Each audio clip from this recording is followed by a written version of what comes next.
श्रीनृसिंहपञ्चामृतसूत्रम् अहो चिरं नारसिंहं गत्वा रामः प्रतापवान् नमस्कृत्वा नृसिंहं हस्तौषेत् कमलापतिम् गोविन्द केशव जनार्दन वासुदेवा विश्वेश विश्वमधुसूदन विश्वरूप श्रीपद्मनाभ पुरुषोत्तम पुष्कराक्ष नारायणाच्युत नृसिंह नमो नमस्ते।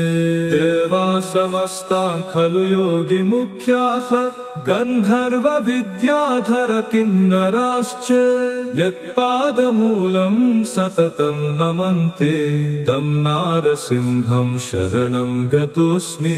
वेदान् समस्तान् खलु शास्त्रगर्भान् विद्याबले कीर्तिमतीं स लक्ष्मी यस्य प्रसादात् सततं लभन्ते तं नारसिंहं शरणं गतोऽस्मि। ब्रह्मा शिवस्त्वं पुरुषोत्तमश्च नारायणोऽसौ मरुतां पतिश्च सन्द्रार्कवायुवग्निमरुद्गणाश्च त्वमेव तं त्वां सततं नतोऽस्मि। स्वप्नेऽपि नित्यं जगतां त्रयाणां स्रष्टा च हन्ता विभुरप्रमेयः त्राता त्वमेकस्त्रिविधो विभिन्नः तं त्वां नृसिंहं सततं नतोऽस्मि। इति स्तुत्वा रघुश्रेष्ठः पूजयामास तं विभुम् पुष्पवृष्टिः पपाताशु तस्य देवस्य मूर्धनि साधु सात्विति तं प्रोचु देवा ऋषिगणैः सह।